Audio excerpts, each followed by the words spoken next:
That intro song is just too short. I just start getting into it and then I come live. But I love coming live because I come live. Oh boy, this is starting off really bad. I love coming live. You all know what I mean. Welcome back to the LTL podcast. It's Sunday evening. It's already September. It is September 3rd, 2023. I want to welcome everybody back into the live show. If you're catching this live right now, you can chat in the live chat off to the right. And after this video post, if you're catching it on replay, I always love if you can just do a hashtag replay to let me know when you're catching this video. So I want to just thank everybody for coming over to LTL this evening. I know it's Labor Day weekend. A lot of people have plans. They're on vacation. But I thought that we would do a show. I've had this kind of one, I guess, what they call in the can for a while. I've been meaning to do it. It's episode 69. We're already at like episode 75. Sometimes I queue up episodes and I don't get to them right away. But I thought tonight would be a perfect evening to get into this. And basically what we're going to talk about this evening is if anybody is familiar with FRYE Festival. Now, there was a documentary, I believe it was back in 2019 on Netflix, that kind of documented this whole saga of a young entrepreneur named Billy McFarland. And he had this idea to build out a app where you can schedule your favorite artist. And it was a brilliant idea. And essentially what you would do is you go on this app. It would connect you direct to the artist, because what was happening was he was trying to initially put together a festival, and he wanted to book Ja Rule. And he kind of scouted around, got on Instagram, started talking with someone. And the story goes that he talked to a guy on Instagram with the Instagram title of Reggie Muscles. Reggie Muscles said, "Hey, I can get you Ja Rule, but it's going to be $1,000." So he ended up paying the $1,000 right away. So Reggie Muscles took him a couple of days to get back to him. He said, "I'm going to put you in contact with another guy. This guy's going to get you Ja Rule." So essentially what happened was the next guy passed along. I think he said he got a little smarter and he asked for $2,000. And essentially at that point, he knew it was obviously fraud. And come to find out, he actually did get in touch with Ja Rule, said, "I have this fantastic idea, and this is what my idea is." And Ja Rule thought it was great, ended up coming into this company, this FRYE app. And essentially, they were going to put together a FRYE festival to celebrate the launching of this app. At the time, Billy had a company called Magnesis, and this was it was kind of like a exclusive credit card company that would give you all these like perks, like they had a clubhouse in Manhattan where you could bring your dates. They would have wine tastings, food. It was just for like outings, but essentially that ended up being a big fraud as well too. So let me jump back ahead. So he ended up getting together with Ja Rule. They went out to this entrepreneurial summit out in like Salt Lake City, Utah, or one of those areas, Colorado or something, and ended up speaking about this FRYE app that they were putting together. And what they essentially wanted to do was put together this FRYE festival. to launch this app. So ultimately, they ended up, putting this app together. It was very nice and slick. Got all this money from advertising for investors.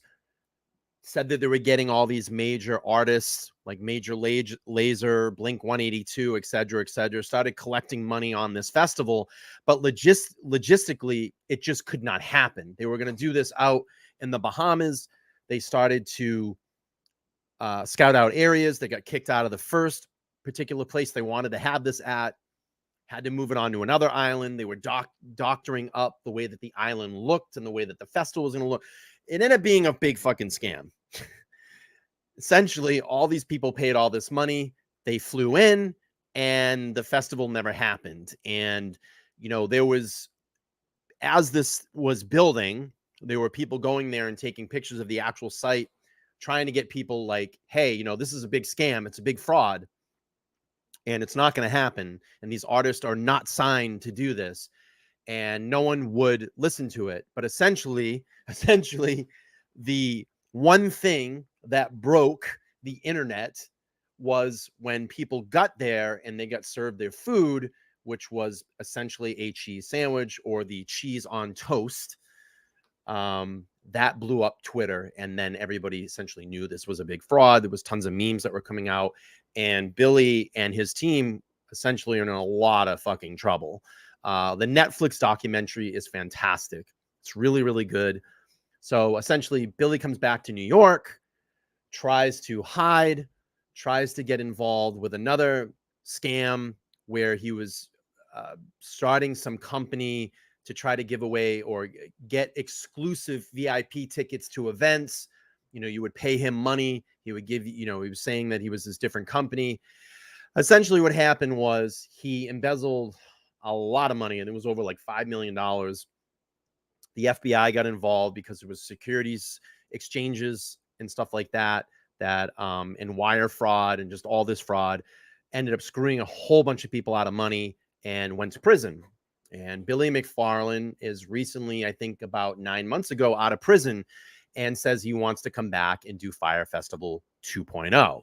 And this, in his words, is going to happen. So let's get into a little bit of Billy and his background. I'll pull up Wikipedia. I gave you kind of the summary as to Billy McFarland is. He is a convicted felon. He's a convicted fraudster. And I thought by the conditions, my voice cracked. I thought by the conditions of his conviction that he was not allowed to be a CEO of any company. So I don't know how he's getting around this. I'm sure that he has someone that is probably fronting as the CEO as this company. And to date, he said that he has sold over $50,000 in ticket sales for Fyre Festival 2. Why anybody would give this guy their money is out of their mind. I mean, we're clearly seeing what's going on with Anthony Farron in the Timepiece Gentleman saga. You've all been tuned into that. But what we'll do is we'll pull up Wiki. I have another article here from CBS, and then I actually have a recent podcast that he was on, and we'll play that and get kind of a feeling for this guy. And you can see right away it's pretty good. So let's pull up Wikipedia here. Before I do that, I just want to recognize some people that are in the chat. Mary is here. Brenda's here. Bella is here. She's from Paris. She's traveling right now. She was in London last time. She's now in Paris. That's great. Tsunami says rave on. MJC is here. Good to see you. Dina's in here hanging out. We have Knox Girl. Yes, it's not really a new case. It's an old story back to 2019, but this is it's going to get interesting. It's going to get interesting. And there is a documentary on this on Netflix. It's called Fyre Festival, and it is one of the best documentaries I have seen. It is the power of deception through advertising, which made this such an amazing event and the biggest fraud that has probably ever happened with advertising. Stormblessed says Ja Rule has no comment. Yeah, I mean, it essentially made Ja Rule look like a complete ass in all of this too, because he backed this company. He had money invested in this company. Tsunami says 2 prime examples of festivals that have gone to crap: the Mud Pact, Burning Man 2023, and a non-main stage New York Izu, both in the last 48 hours. I would probably say, along with that, the last Woodstock that they did. There was a documentary, I believe, on Netflix about that, and that is a wild Woodstock. If you have not seen that, maybe I watched that. When did I watch that? Yeah, I think it was Netflix. They put a 4 or 5 part series out, and that is fucking crazy what went on during that. Stormbless says 2 documents, one on Netflix, one on Hulu. Billy McFarland is involved in the one on Hulu, but the Netflix one, in my opinion, is fantastic. That one's really, really good. Diana's checking in. Mimi is here. Good to see you. Carrie H, always in the house. Good to see you as well. Mary Beth, looks like a new name. Excuse me if I haven't seen you before. Tim Bray is in the house. Good to see you. So we'll pull up Wiki. We'll get a little bit of some background on fraudster, convicted fraudster, Billy McFarland. He is a felon. He's a convicted felon. And we can use that word. So Billy McFarland, fraudster. William Z. McFarland, born 1991, is an American con artist and convicted felon. Oh, it is way over 5 million. I'm sorry. Who co-founded the ill-fated FRYE Festival. He defrauded investors of $27.4 million by marketing and selling tickets to the festival and other events. Vanity Fair describes him as the poster boy for millennial scamming. Yeah, exactly. And this is that company Magnesis I talked about. 2013, McFarland founded Magnesis, a card-based club targeted at millennials. Using 1.5 million of investors' funding, he later founded and was CEO of FRYE Media, which developed the FRYE mobile app for booking music talent. And I remember Fuck Jerry got involved with this, with the marketing for FRYE, and they ended up getting blasted pretty bad too, because this kind of ruined their public image as well. So it goes on to say, in late 2016, along with rapper Ja Rule, McFarland co-founded the FRYE Festival, a luxury music festival intended to promote the FRYE app. The event was scheduled to take place in May of 2017 and aborted after attendees had arrived to problems with security, food, logistics, understaffing, accommodations, and talent. Now, everybody that worked to try to make FRYE Festival happen, and they just would go back to Billy and they're like, Billy, this logistically is not going to make sense. He would fire them. In May 2017, McFarland and Ja Rule were sued for $100 million in a class action lawsuit on behalf of FRYE Festival attendees. The following month, McFarland was arrested and charged with wire fraud in Manhattan federal court for his role in organization of the festival. After pleading guilty on 2 counts of wire fraud in March of 2018 and was sentenced to 6 years in federal prison, he was released in late March 2022 after serving over 4. So you can go out. This is how America is. These are the laws. These are the soft laws in New York. You can defraud people of almost $28 million, a federal crime. Wire fraud, a federal crime. And in New York City, when you defraud someone of $28 million, you get 6 years, but you get out in 4. And these people have to pay for that for the rest of their lives, because the credit won't get wiped off. The bad credit won't get wiped off. And you find out there's people that he took advantage of with their credit cards, their American Express cards. There was one guy on there that was one of the app developers. He said, I'm $150,000 in debt. I don't have that kind of money. Billy will never pay me back. I will never get this money back. They have to live with that debt for the rest of their life until they can clean it up. I don't really want to go into his early life. I can really care less about that. We'll go into here. So McFarland FRYE Media and publicized a luxury music festival in the Bahamas called FRYE Festival to promote the FRYE music booking application. The festival is to be held on April 2017 and was advertised by video, including a bevy of Instagram models. And that was the thing he did too. He used Instagram models to promote this, had a nice, slick advertising video for this. And unfortunately, I can't play it because it's copyright and I'll get nailed. Bella Hadid was part of it. Kendall Jenner, I believe they paid her like $1 million or something just to post the fire tile on her Instagram. We're expected to be at the festival. However, the festival expectation numbers of serious management, administration, and misrepresentation issues were canceled after guests began to arrive at the Great Exuma Island. Guests were met with tents and pre-packed sandwiches instead of lavish villas and meals that they were promised and they paid for. They paid for all this shit up front. And as this thing is getting paid, they kept calling these people and said, hey, you know, you need to put like $3,000 or $4,000 in your account. That's going to get you, you know, we're going to have all these IRFD bracelets. I think IFD bracelets. I think that's what it is. Where it essentially is like when you go to like Disneyland, you have that bracelet, you just scan it and it just takes off from your account. And that's essentially what they were doing. You need to load money onto your bracelet so you can get all the perks. And they were taking money, essentially. McFarland borrowed as much as $7 million in the effort to fund the festival, taking one loan with an effective annualization rate of 120%. McFarland defrauded on the loan, and the lender sued. The controversy around Fyre Festival were detailed in 2 documentaries in 2019. So I was wrong on that. I'm sorry. The documentaries came out in 2019 and released Fyre Fraud, directed by Jenner First and Julia Nason on January 14th. Netflix released Fyre Festival, The Greatest Party That Never Happened, which is, I think, the best one.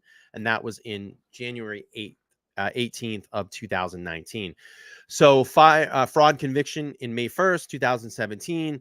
Billy McFarland and Ja Rule were sued for $100 million in class action lawsuit in relation to the failed Fyre Festival that left attendees stranded on an island of the Great Exuma without basic provisions. In addition to the class action lawsuit filed in 2017, 6 federal and 4 individual lawsuits were filed in relation to the scheme. McFarland was arrested by federal agents on June 30th, 2017, and charged with wire fraud in relation to Fyre and Fyre Festival. He was released on $300,000 bail.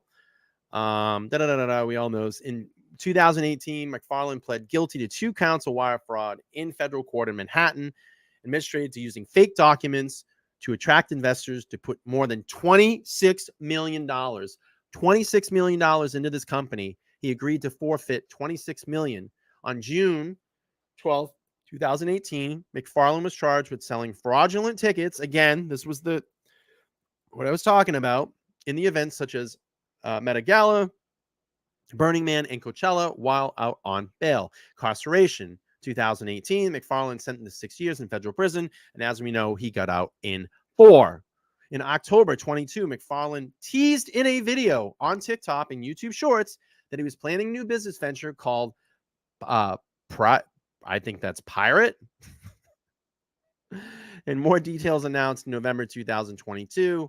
In an interview with Vanity Fair, described as a virtual immersed decentralization reality. The magazine described it as Fyre Festival Light without the capacity issues. The government in the Bahamas responded to the speculation that it may hold events in the country by stating they consider him a fugitive and would not endorse any event associated with McFarland. April 2023, McFarland announced via Twitter that Fyre Festival 2 is happening and has not provided any details such as musical guests or dates. In August 2023, McFarland announced on TikTok that his first 100 tickets to Fyre Festival 2 were on sale for $499, despite still not having a venue, a date, or any musical acts. This guy is the ultimate piece of shit, in my opinion. So let's do this. Shit, I just closed that article. Hang on one second. I want to go back to fraud, piece of shit, and frauded all these people out of their money. Left the Bahamian people on the island with a lot of headaches. All right, let's hear from Billy McFarland from CBS Chicago. Being with us. Well, have you ever thrown an event that went so bad you were put in prison? Probably not. But that's what happened to the creator of the FRYE Fest, a 2017 gathering that was billed as a luxurious music festival in the Bahamas. That luxury was met with haphazardly constructed tents, cheese sandwiches, and creator Billy McFarland spending 6 years in prison for fraud. Well, now he wants to do it again. FRYE Fest 2. That right. He wanted to do it again, but this time for real. Real deal. Trust me, you kind of got to do. Joining me now, the man behind the greatest failed festival in the history of failed festivals, Billy McFarland. Mr. McFarland, thank you for joining us. Brett, great to meet you. An even better pitch. I'm taking notes over here, so I'll improve for the next one. You are a man of words, that's for sure. I guess first things first, you look good. You look fantastic. How was... Some people call it club fed. You spent a few years in the federal prison. It was a white collar crime. So I guess it was kind of like they say white collar crimes like a white collar petting zoo. You look like you haven't aged at all. So I was definitely served the famous cheese sandwich in jail a couple times. So lost some weight from that. Got a taste of my own medicine. You look good. So the original incarnation of the FRYE Fest went up in smoke. It was going to be huge. Relax, Paradise, big stars. It was really Coachella in the Caribbean. What makes you think you can pull it off this time? And I mean, it's almost like, why would you even want to? So the difference this time is that I have one of the best festival companies in the U.S. who's doing all of the logistics and providing all of the support. And for me, this is finally the opportunity to share this vision of FRYE, which is bringing people from around the world together on an island with the rest of the world. And just so I always have an issue with people that like look at cameras and they're like hardly blinking and they're doing this shit. Yeah. And they're talking. Yeah. I mean, that right there is like red flags to me, man. I'm grateful to have incredible logistics support who can let me do me in the marketing side, but actually make sure everything is handled and delivered as promised. So you're kind of just the front man. You got behind you an entire support system, an ecosystem that you did not have previously. Can we presume that? Yes, and if anybody sees me trying to install a bathroom or set up a stage, please run away fast because things have definitely gone wrong. I'm staying far away from the areas where I need help and just like focusing on connecting people, bringing them together. No, that's so he doesn't get the shit beat out of him. And sharing the initial FRYE vision with as many people as possible. So you can't have a music festival without music. There were issues with bands dropping out last time. I mean, you did have some purported headliners. I feel like you kind of got to put an asterisk by everything of the previous FRYE Festival because I don't know what was true and what wasn't. I saw, a great documentary on it. Clearly, there were some logistics and elements in place, but it all fell apart in dramatic fashion. So who would you hope to get this year? Have you booked anybody yet? So we're hoping to have a mix of artists across all genres. And once again, we are partnered with one of the biggest music festival companies in the US. So they will ultimately decide who is booked. I can certainly throw some recommendations in the ring. But I think what's really interesting here is that FRYE 1 created this cultural moment because we had 400 of the most followed people in the world all post this orange tile at exactly the same time.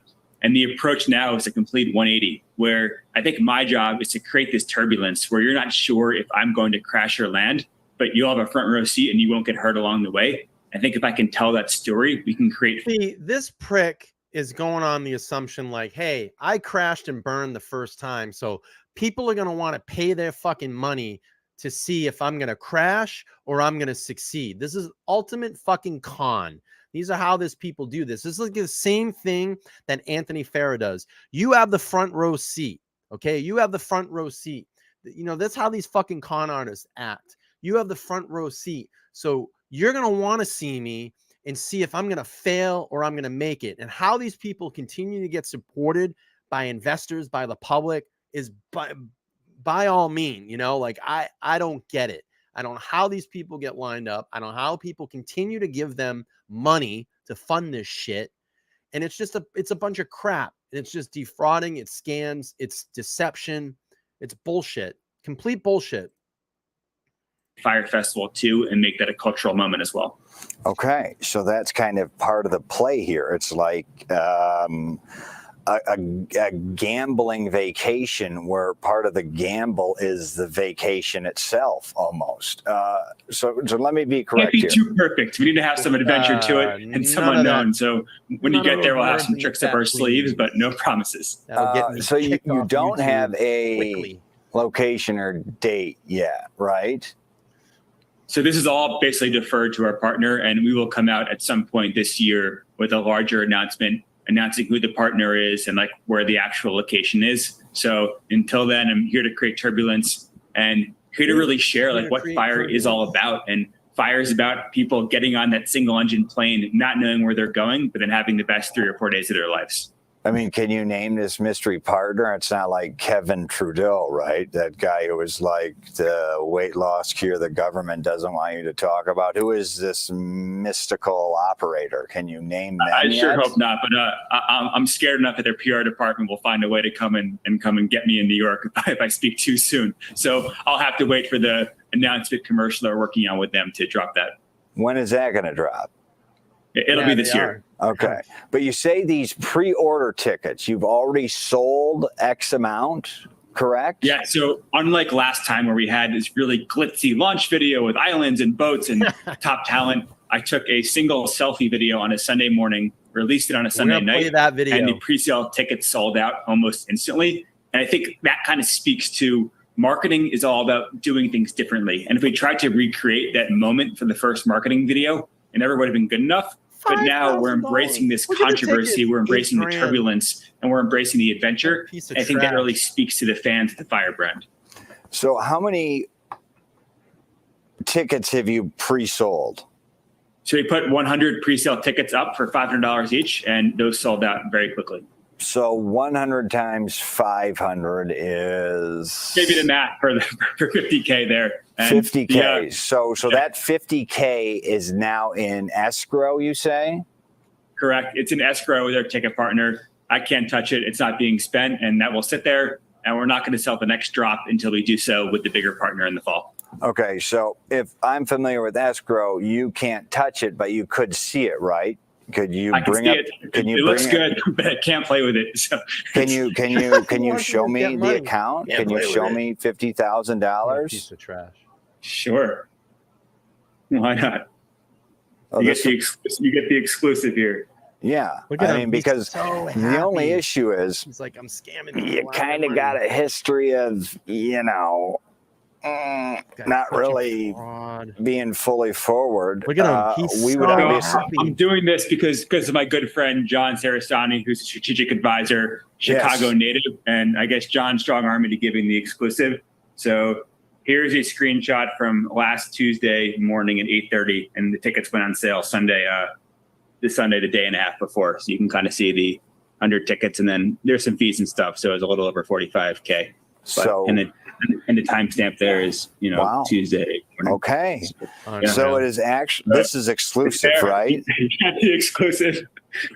So it is no longer just you. Look at it, he's got the new T-shirt. You too. legitimately have dropped 100 tickets, and there's 45 grand right now in escrow. And we do want to thank one of our friends of the stream, John Sarasani, local football legend, who's helping advise you in some of this and having you on our show. So there you go. You got the money, and you can't touch it. Can't touch it. But in reality, FRYE 2 is going to take tens of millions of dollars to execute, and the financials are all in our partner. So there is no need to touch this money. It's more of getting the key early supporters of our brand. We're going to host pop-ups around the country for them over the next year, get them together, and then we will do a much larger ticket sale for the rest of the FRYE 2 attendees. Yeah, it's a drop in the bucket too, obviously. But have you noticed, because you've been so open about your deceit, your hopes that failed, and the fact that you failed, and that you did time, You know, America loves nothing more than a comeback story. They love when someone comes clean, owns up, and then they love a comeback. Do you have that feeling? You've got that going for you? It's really, really weird. I think some mornings I feel that people are rooting on the comeback. And some days, particularly after last week, people who lost my number for the past 6 years suddenly found it and, kind of scheming to try to get their hands in the pot here. So it's a kind of an awkward feeling where, I feel the snakes trying to strangle me, but at the same time, I feel like I do have support of some others who are rooting for me to keep going and try to make this happen. I'm rooting for you. Billy McFarland, you remember, I'm rooting for you. So we want to have you on again, and we'll have our friend John on. John Sarasani, local Chicagoan, who's helping you, advise you in all of this. Billy McFarland, Fyre Fest felon. It's McFarland. I'm going to drop that and eventually say Fyre Fest founder. Once you get this 2.0 correct, let's see if you can. Let's see if you can change it all. It would certainly be the comeback story of some time. Billy McFarland, thank you for your time. Best wishes. Let's see how this thing goes. Brett, thank you so much. Have a great day. All right, let's bounce out of that. All right, here's the video announcing Billy McFarland announcing FRYE Festival 2. Announcing FRYE Festival 2. Let's hear what he has to say. What's up, guys? This is a big day because as of right now, FRYE Festival 2 tickets are officially on sale. It has been the absolute wildest journey to get here, and it really all started during the 7th-month stint in solitary confinement. I wrote out this 50-page plan of how it would take this overall interest and demand in FRYE. You ever notice, like, all these guys, like, even like Anthony Farah, the TPG guy, it's always a prison story. When I was in prison, I put all this together. I thought of all this. And the first thing, like TPG, the first thing when I got out, I was thinking of a name, and that was the name that I was going to use. Timepiece Gentleman. And how it would take my ability to bring people from around the world together to make the impossible happen, but how it would find the best partners in the world to allow me to be me while executing FRYE's vision to the highest level. In my first year, I partnered with one of the biggest and best TV companies in the world to produce a documentary called After the Fire. I've also worked with one of the biggest production companies to sign a deal to produce FRYE Festival, the Broadway musical. And finally, today, we are announcing FRYE Festival 2.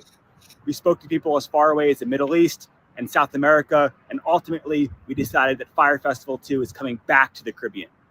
We are targeting FRYE Festival 2 for the end of next year. And in the meantime, we'll be doing pop-ups and events across the world. Guys, this is your chance to get in. It's this your is chance everything I've been to get working in. towards. Let's fucking go. What a piece of trash, dude. All right, let's play a couple more interviews here, and then we'll get to the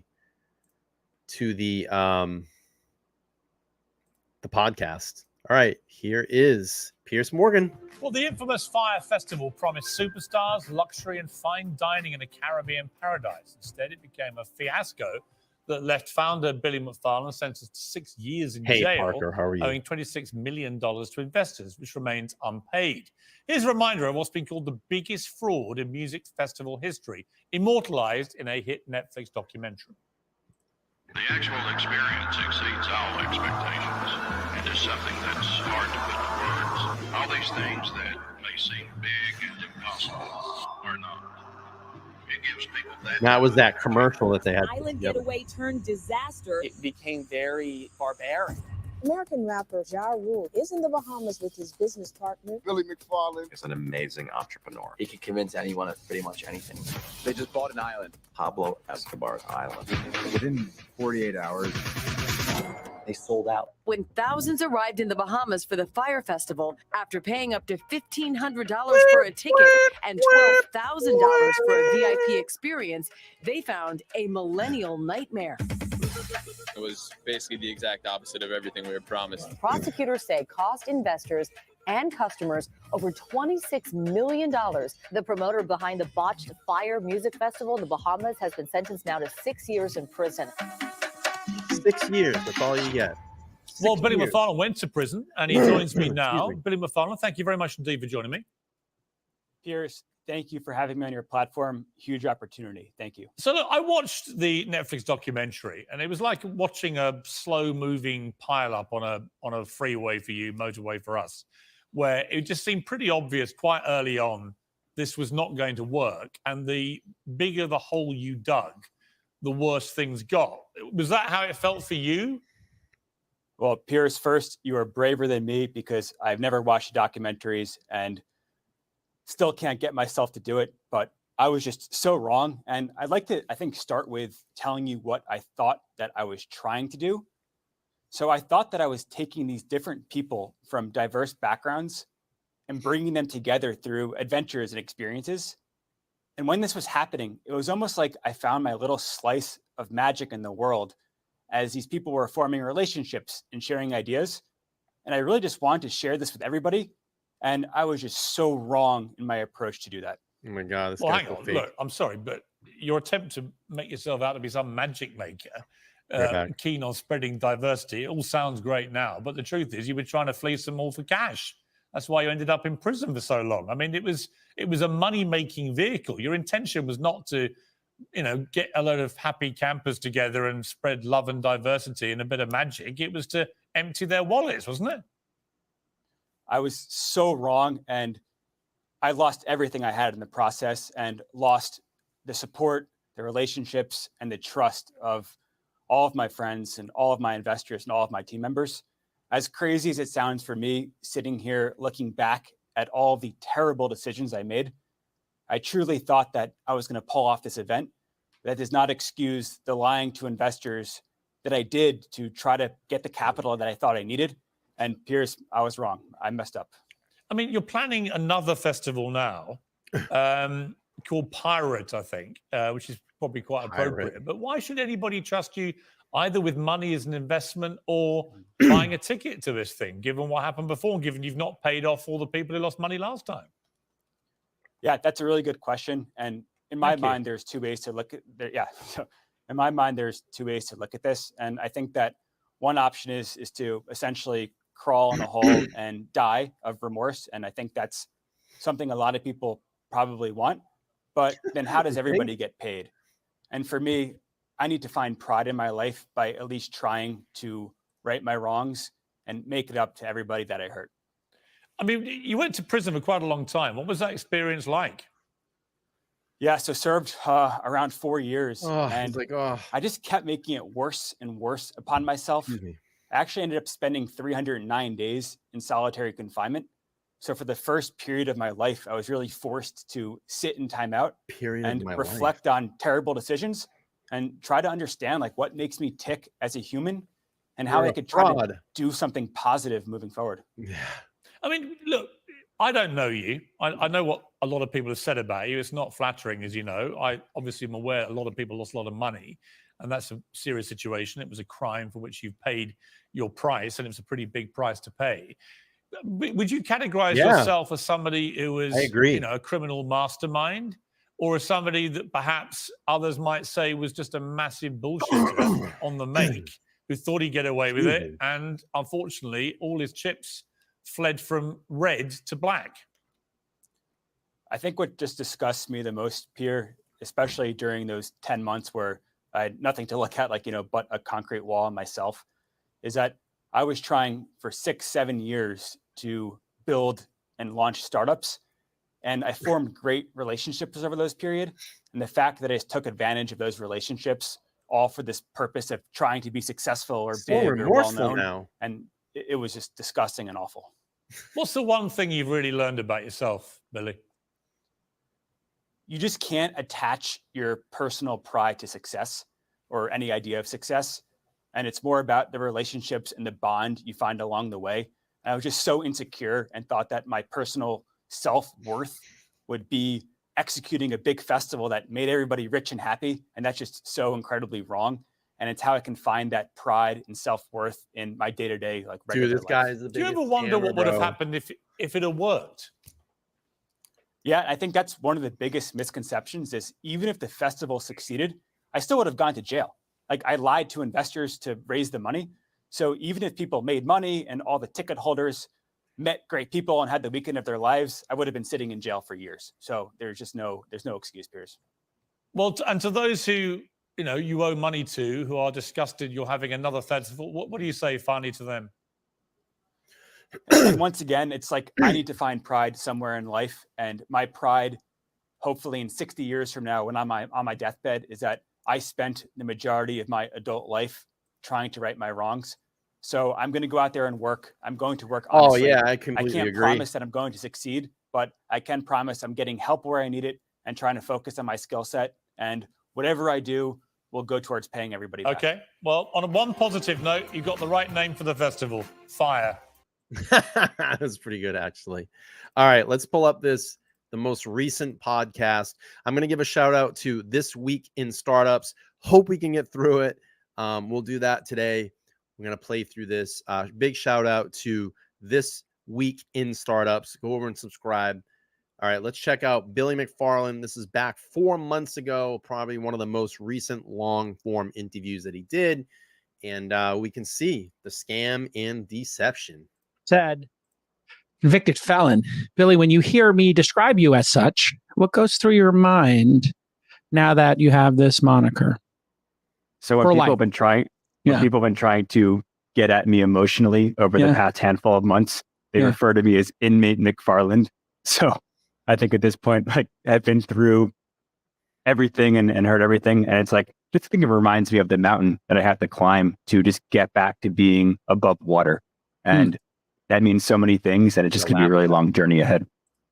You've been an entrepreneur. You've been attracted to being an entrepreneur pretty much your whole life. I was aware of you before FRYE Festival, but let's go right to FRYE Festival and your reflections on what happened, because I think people would be curious after that debacle, disaster, just knowing from your perspective, what went wrong? The haters, yes, ultimately, haters. And then what have you learned from that? You were convicted of wire fraud. You got a 6-year sentence, I believe, just broad strokes. You served some number of years, 4, I think. Yes. So broad strokes, you look back on it. Do you feel like you deserve the sentence? And I guess it's a pretty good starting point. And then what did you get wrong about this whole enterprise known as the FRYE Festival? Yeah, so it certainly deserved my sentence.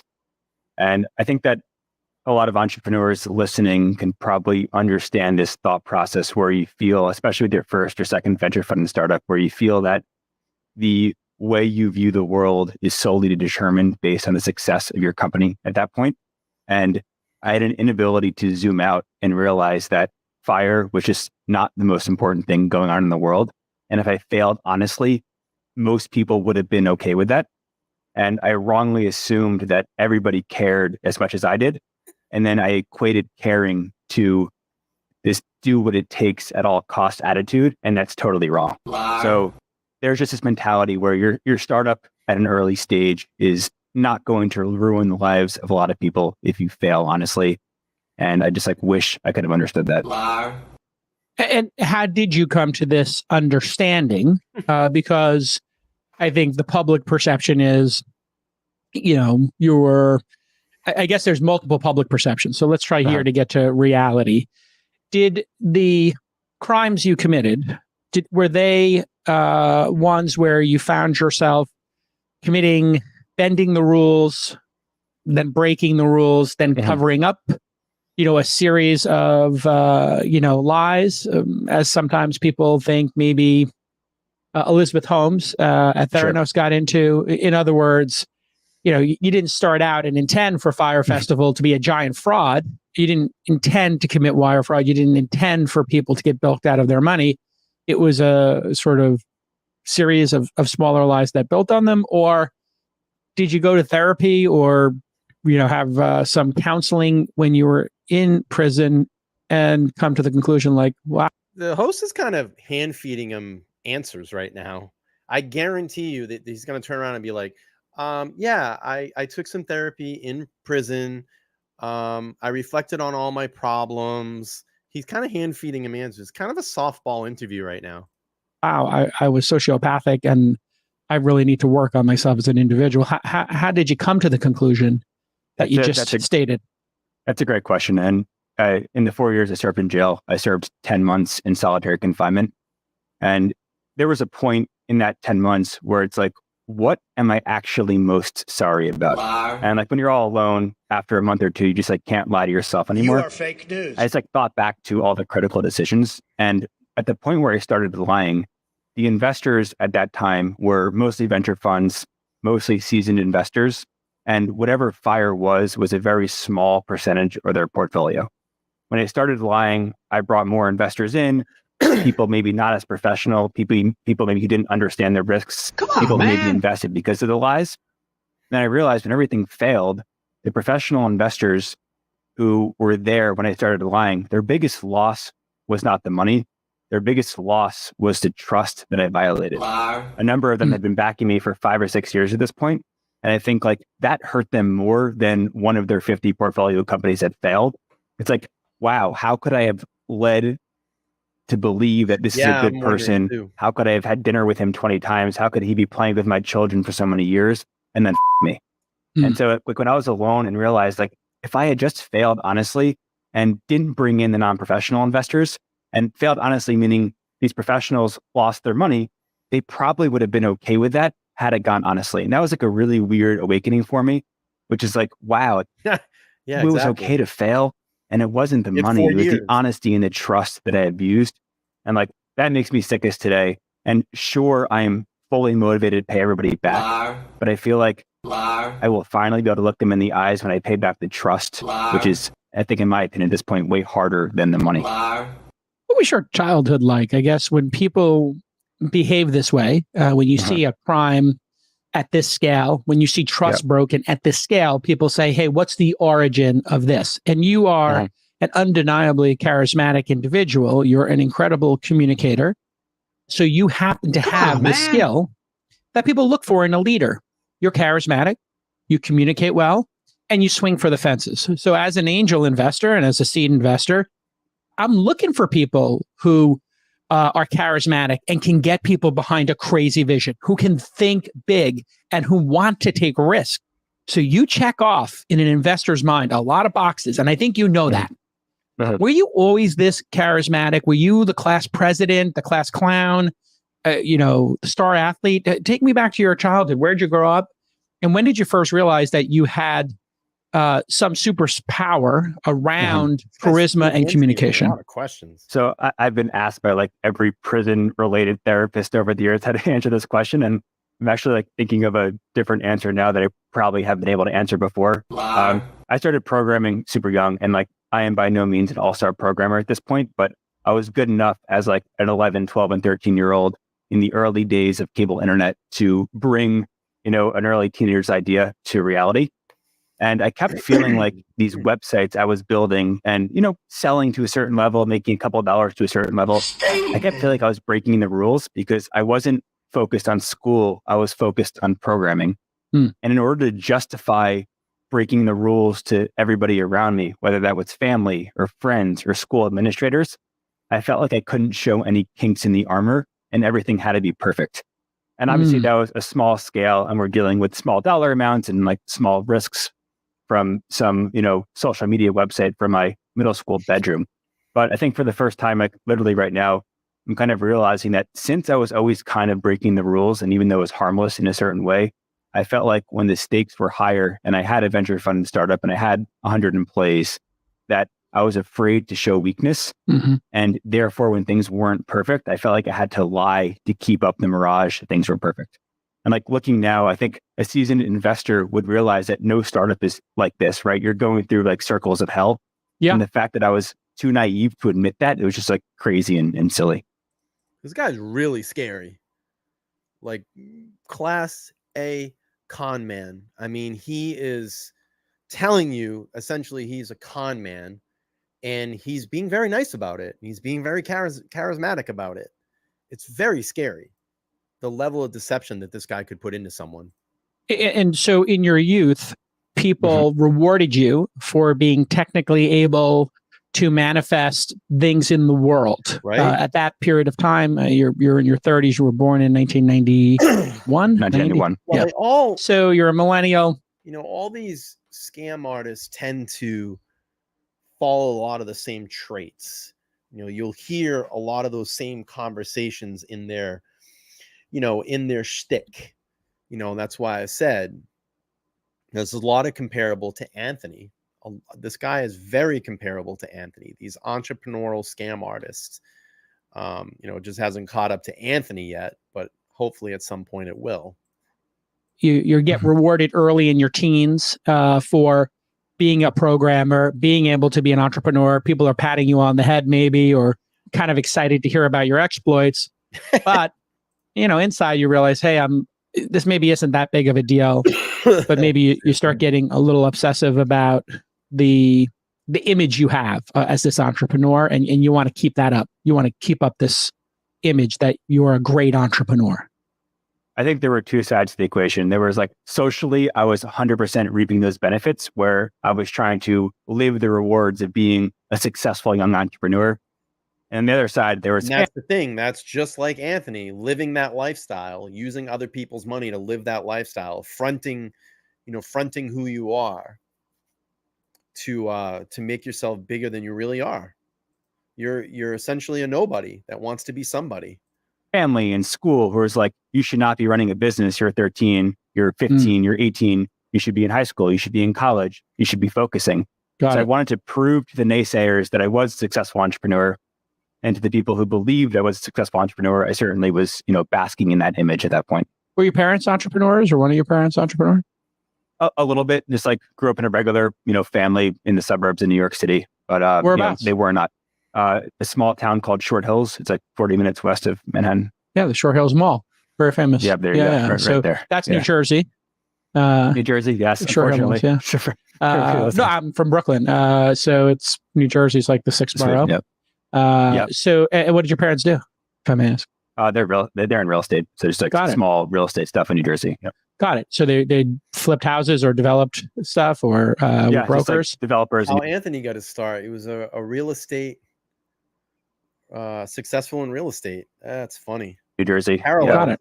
Funny. And so you got to see some entrepreneurship up close and personal from them. I hope you're doing well. And that led you to want to be entrepreneur. Last night's live, you had us a little bit concerned, but it's nice to see that you're here, and I hope that you're safe. Thank you. Entrepreneurial. I feel like I was really lucky or unlucky to get a computer when I turned 10 years old. And I think we just got high-speed internet in our house. And there were just no safeguards online at this point. So this is late 1999, early 2000, right around then. And cable internet was coming to your average suburban household. And I just kind of got lost in this world where I can interact with adults and no one knows I'm 10 or 11 or 12. And I can start making decisions and see how these decisions actualize themselves in something tangible. So I think it was this playground for a young kid to live beyond his years from an early age. I had a similar experience in 1982, 83 when my dad bought me an IBM PC Junior, and I had a dial-up modem. And you do get this sense that you're part of a world that other people don't get to see. And then entrepreneurship, you become aware of this concept of entrepreneurship or technology entrepreneurship and venture capital. All right, founders, if you're a SaaS or service... I'm going to fast forward this because I'm not sponsored by this. So we'll go here. Okay. So you had a company before. What was the Spling or something? Hey, how are you? So Spling. So one quick story for you. I just graduated high school, and this is I think I just signed up for Twitter. So this is late 2010. I want to say May or June of 2010, and I became a fan of yours then. So this is 13 years ago. Wow. And you were competing in the World Series of Poker, and I was obsessed with trying to learn how to play poker. And I think I PayPal'd you $150 to try to get some action 13 years ago. Yeah, I'd offered people if they wanted to be part of. And I was trying to remember how we had crossed paths, but I'd let people if they wanted to free roll be part of my buy-in. So that was fun times. Yeah, so that was 13 years ago. Now you bought me a mic, so thank you. There you go. Well, anybody who's on the podcast, it pays off. Yeah. One of the big payoffs of coming on the is we send people a professional mic because we want everybody to not miss a word. I've always thought solitary confinement was cruel and unusual punishment. Describe for the audience what solitary was like on a day-to-day basis. When do you wake up? When do you see humans? And what was that first night like in prison? People always talk about in the movies, like people crying for their mom, or just maybe some people kill themselves. It's supposedly super intense. You had some time to prepare for this. It was a, drawn out trial, all this stuff. Take us to the, day one, and then those 10 months in solitary. So you're basically in a long concrete hallway behind a metal door, and there's maybe a half an inch slit on the bottom of the door. And that's how you communicate with other people. You can't really see them, but you can kind of scream through. If you get on all fours, you can scream through the door to communicate with others. And I think what scared me was seeing people who, by all appearances, were tough individuals, and maybe they're like leaders of a gang. They had like the intangible traits that would make them, self-sufficient human beings. But after a certain period of time, seeing them totally break down and go from tough leader to primal child, whether it's the screams or the cries. And as you kind of think about that, that led to this idea where there is a certain period of time where if you were here for that long and you passed your breaking point, you are just done and there's no coming back. And you just kept internalizing, like, hey, have I crossed that point yet? Like, has it been too much? And am I going to be able to come back from this? And that was kind of like the nagging fear. So you had a fear that this would break you as a human. Yes. And I'm like, oh, this guy who I saw in the prison yard leading 100 men, who is super tough, is now in the fetal position crying for his family and crying for this. Like, if that could happen to him and he's way tougher than me, like it can happen to me too. And like, when's it going to happen?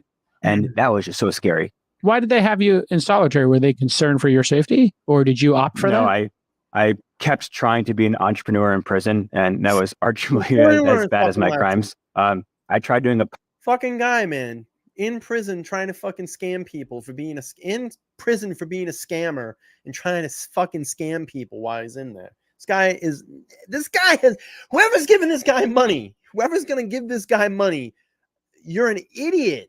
You are an idiot. This guy is going to fucking scam you. I'm telling you. He's like Anthony Farah 2.0. I mean, him and Anthony should get together and do a fucking company together. Unreal. Podcast over the payphone, and that did not go well. So it was for punishment. So it was punishment. Yeah. Yes. Because even when you were in prison, you kept making bad choices. Yes, correct. Yeah.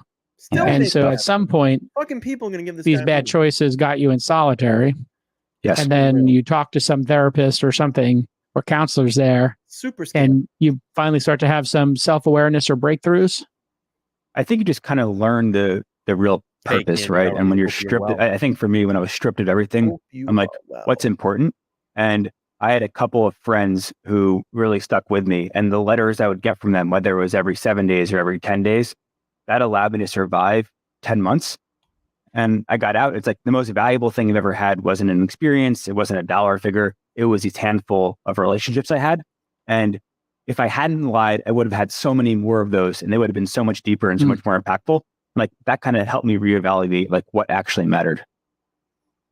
What was the original idea of Fyre Festival? When did you have this inspiration to do a music festival?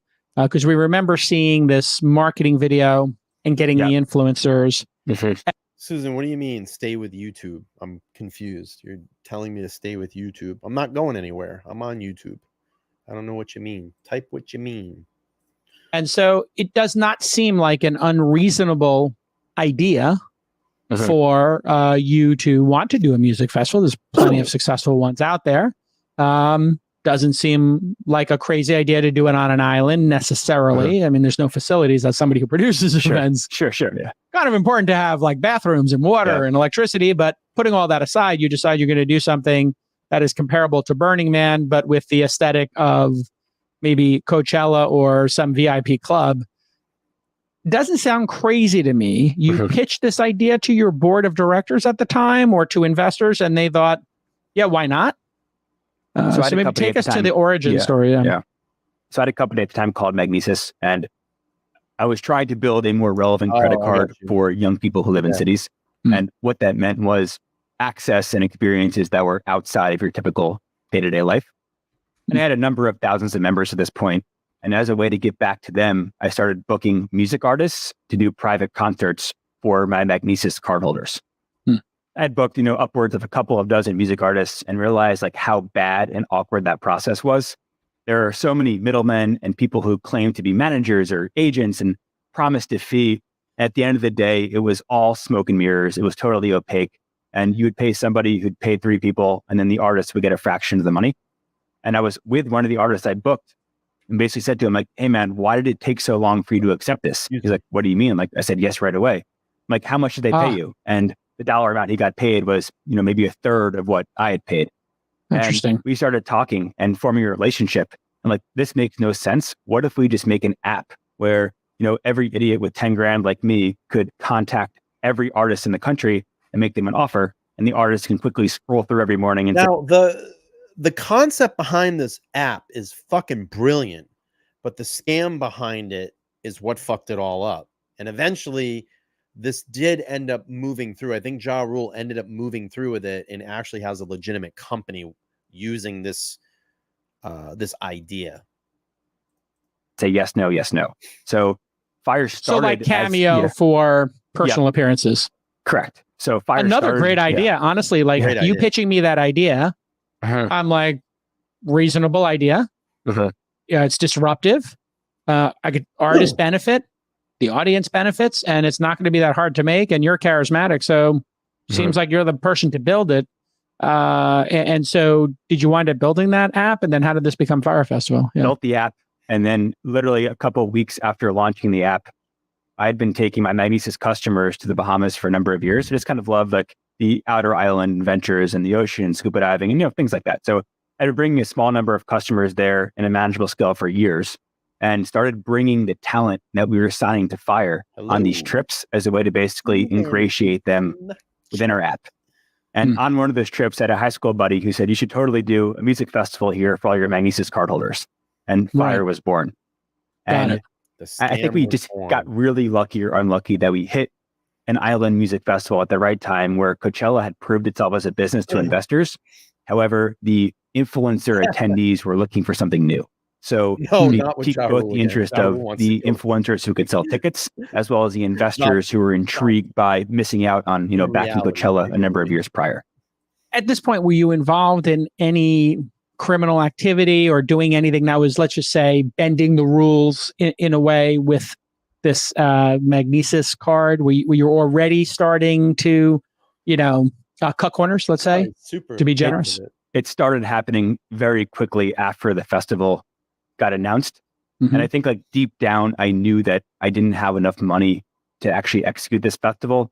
So subconsciously, I started trying to pull money from wherever it was. And I started over exaggerating the number of customers Magnesis had. I over exaggerated how much, backing FRYE had or what our revenue was. And it was this whirlwind period of 4 to 6 months where I felt like my entire existence was based on the success of FRYE and the FRYE Festival.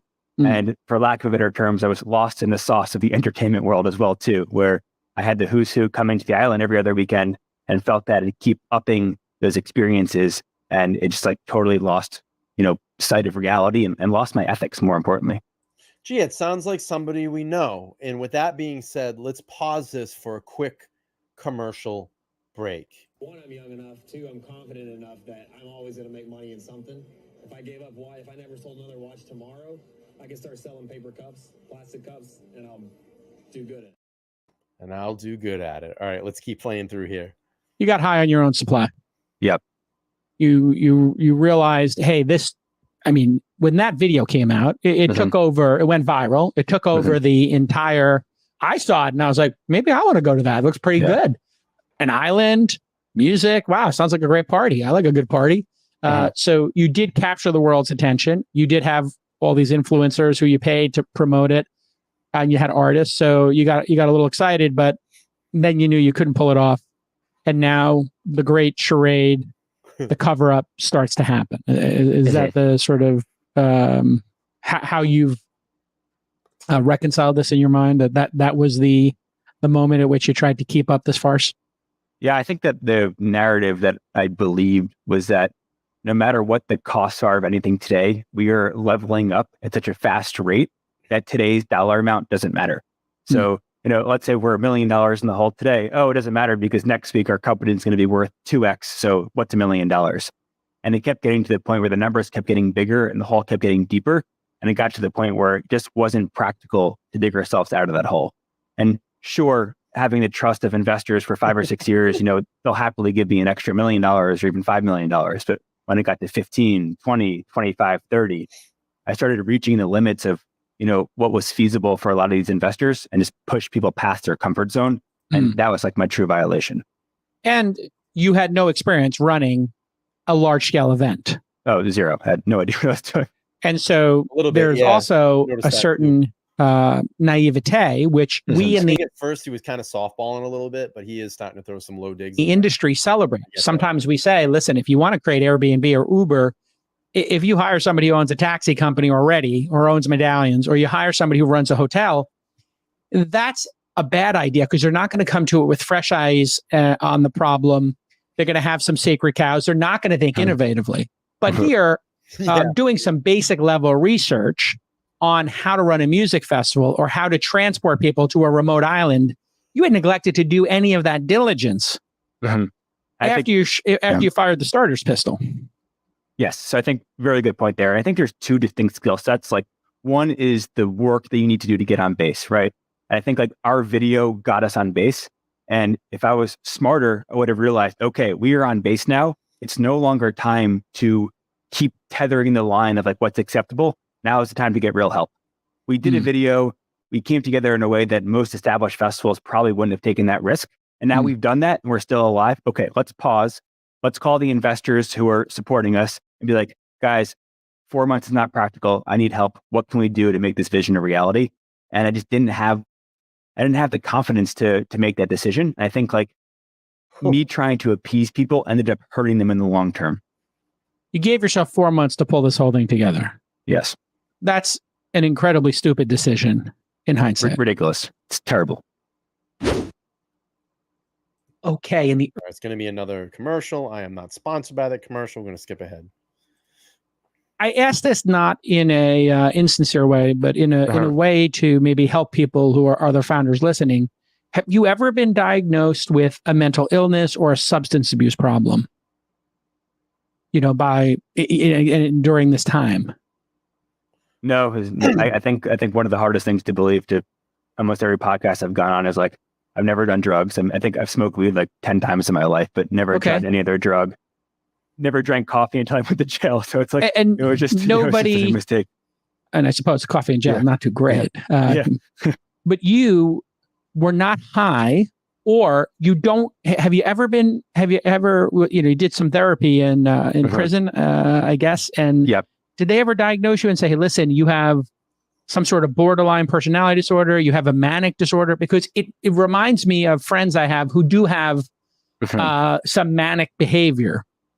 You in addition to your charisma, I do wonder if you have a little bit of mania to you, or if maybe you're just had a moment of delusions of grandeur there. So what are your thoughts? I think it's a good question. And I guess to directly answer, I've not been, diagnosed with any mental disorder. Okay. I think one thing I've noticed just in the change of behavior on pre-jail and post-jail is that I think the highs and lows now are way more centered than they were before. I think I had that moment where it's like, I can pull off the world in 4 months and, get really excited. And then like when things go bad, they're like a -10 on the scale. And I think like my post-jail thing is nothing is as good as it seems and nothing is as bad as it seems. So I think I'm a little bit more boring now and more measured, but I certainly, fell victim to that trap, whether it was mental disease or a period of delusion. I'm not sure what it was, but I think like I recognize what the traits of that were. Excuse me. And you started collecting, you started selling tickets from fans.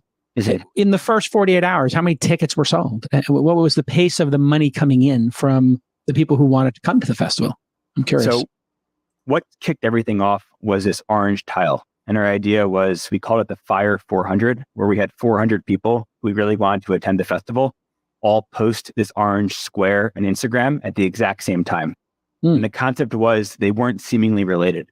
It might have been an NFL athlete, a comedian, a model, a musician who didn't really know each other. So if you're your average fan scrolling through your Instagram feed, you're like, why are all these people posting an orange tile? And there was nothing about fire on the tile. You had to kind of click through their bios and see the link. So we created this like confusion as to like what was happening, why the orange. Strange too, and I wonder if they did this on purpose. But that orange color is almost the same color of the fire tablet, which is so ironic. And I wonder if they did this on purpose, because like, let me show you really quick. This is the. Hold on, let me show you. I was just noticing this. I'm like, wow, so ironic.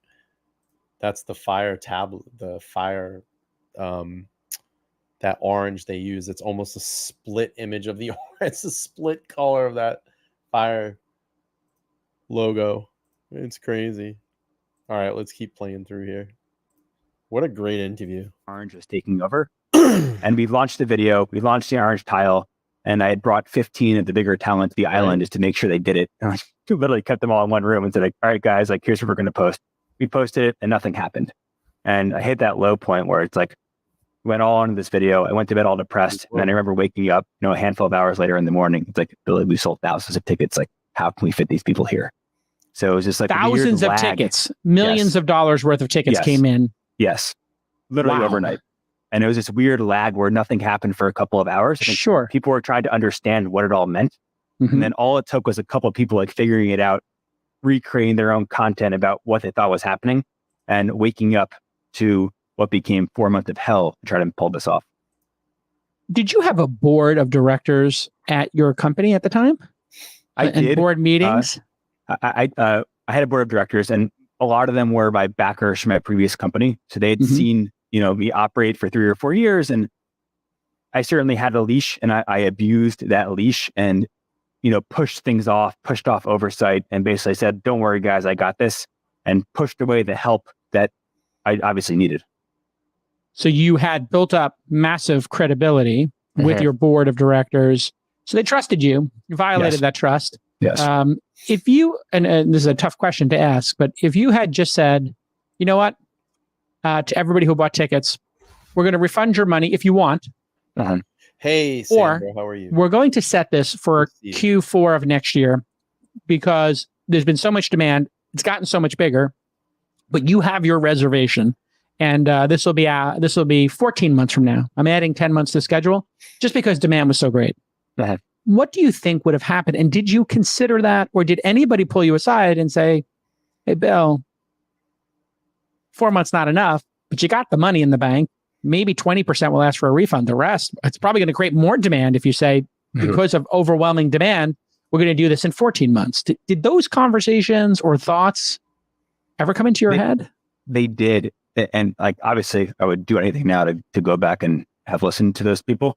I think and I didn't know why I didn't listen. And I think like looking back now, I think I secretly knew 4 months was impossible, and I was going to kind of die on the sword and try to make it happen. And I believe that I had oversold something that wasn't practical. So my only chance at making it practical was to just like create this, vision of reality and make it happen. And I was afraid to show any kinks in the armor. And I thought that if I postponed it 10 months or a year, which would have been the right move, that people would have started asking questions that I couldn't answer. So I think like my insecurity stopped me from making what was the obvious business call to anybody with any kind of operational experience. Yeah. I mean, if we had any kind of relationship, or if I was on your board, I would have said, okay, tell me about the toilets. Yep. And how are you going to get toilets there? And who is responsible on the team for making sure 5,000 people ultimately? Yes. 5,000 people got to use the loo 4 times a day. It's 20,000 flushes. Tell me about 20,000 flushes. How many do you need? You wouldn't have been able to answer that question, would you? No. And then I would have said, is there running water on this island and in this location?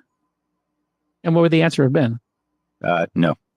Okay. Is there electricity? And how much electricity is there on this island? Would you have been able to answer that question?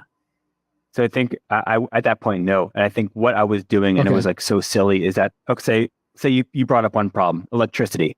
And I would go find a way and like get electricity there in 3 days and bring you there and show it to you and be like, look, this was impossible 3 days ago, and now we pulled it off. Okay. the idea was I kept climbing like one boulder that I shouldn't have been able to climb, not realizing there's an entire mountain. So sure, I can pull off 12 miracles, but I can't pull off, 2,000 miracles. And that was like the entire issue. It's like, oh, Jason, you don't believe I can get power. Like, let me show you. And then I'd find some way to do it, but it didn't matter because there was so much else that needed to happen. Which I'm just going to point out for the audience here is absolutely delightful for an investor to have that moment with the founder.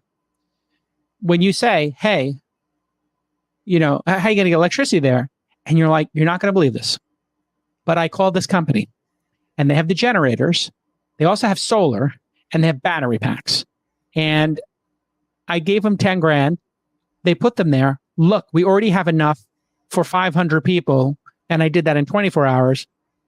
I got 120 days to get the other 4,500 people electricity. We can get this done. This is not rocket science. Now you have that dialogue with me. I'm like, all right, let's move on to the next issue. Let's talk about bathrooms. And so what you're saying is you got lucky on 4, 5, or 6 of these. In other words, you're not a great rock climber. You're not Alex Honnold, whatever that kid's name is, who goes up without a rope. But you make it a third of the way up, El Cap. And now you think, I can climb this whole thing without a rope. But you actually didn't have the skill to do that. You actually look back on it and go, oh, I got some early wins. And that deluded me into thinking I would just be able to thread the needle. Is that correct? Correct. And like there is time too. If I had 2 years, maybe I could have figured it out. But I think there's also a deeper issue where I was at this point where I was starting to take shortcuts. I was getting distracted by the attention of the celebrity world. And I was attracting people who also desired those things, who wanted quick money, who wanted quick fame, is getting distracted by the attention of the celebrity world. Gee, sounds like someone we know, huh? Someone that gets distracted by the celebrity world, the lifestyle, paying his way through Hollywood, getting in with those type of people. And I was attracting people who also desired those things, who wanted quick money, who wanted quick fame. And I wasn't building the proper team. I was hiring other young people who wanted shortcuts. So it was like me, and that's all my fault because as the CEO, right, like your entire job at this level is hiring when you've raised tens of millions of dollars and whatever position we were in. So I was hiring a bunch of kids who wanted the same shortcuts as me, but didn't have the ability to pull off the small miracles. So it was like basically just me trying to climb a mountain with 1,000 people cheering me on and me not understanding that my downfalls at that point were attracting other, bad people too. So it was a mess. We call this DIY syndrome. And DIY, do it yourself, is a skill set for founders. And you were rewarded early in your career. So I can actually, who knows, like maybe you're a complete sociopath and you're snowing me on this interview. But I'll put that aside because probably some people are thinking that right now. We'll get to that at the end. Like, is this all a put on? But knowing what I know about entrepreneurship and specifically hacking culture, I did some hacking and phone freaking and and breaking into, well, I shouldn't say breaking into, I will just say exploring online services when I was younger. Exploring, nice. Yes. We were exploring things that, people maybe had used the password on or, first name understand the world, as their password or the dog's name. So what hackers do sometimes is they figure out how to hack things together. And that is a huge dopamine rush. When you're able to hack something together and you came up with this brilliant, fire tiles, you came up with this brilliant location, which has limitations, but it was also quite captivating on the video. You figured out so many things. Then you hire people who are not bar raisers. They're actually completely inexperienced. And now they're a liability because you don't have time. When you're short on time, you need people who are bar raisers. You need somebody who did Coachella, who worked at Coachella and saw Coachella fail these 3 ways so they can tell you like, hey, don't take this turn at 100 miles an hour. You'll flip the car. And then that's just another massive strategic error. But we've seen a lot of entrepreneurs who DIY it, change the world. We've seen people who cut corners, make mistakes, but there's time to correct the mistakes. So I don't think actually the strategy of hiring young, inexperienced people and trying to figure out things in a new way is bad, unless you happen to be making a blood testing machine, managing people's money, or you're going to fly them halfway around the world and charge them $10,000 for a tent and a slice of cheese or whatever that famous photo was for a sandwich. Yeah. Like Listen, I don't want to knock on. I hate saying stuff like this. I don't want to knock on it because clearly this guy is doing much better on YouTube than I am. But I always say, and I've always said this, that I believe that some of the best hosts are the people that can just shut the fuck up and let the person that they're interviewing talk. That's why I admire Joe Rogan so much. And that's why he's the best podcast host, and has the best podcast right now on this earth, because Joe can insert a question or an idea and be able to back out and let the person that he's interviewing have a conversation. Jason, you gotta calm down, buddy. I don't want to be critical because we are using your podcast, but let the guy that you're interviewing talk. We want to hear him. When people get hurt financially or their health or whatever the stakes are, that's when you get yourself in a little bit of trouble. I think, I'm trying to parse here what are good entrepreneurial lessons. There are some things that you did, if I'm being honest, that are great entrepreneurial achievements. Your ability to hire great people and listen to them was your downfall, as well as, just abusing the trust of these investors, as far as I can tell.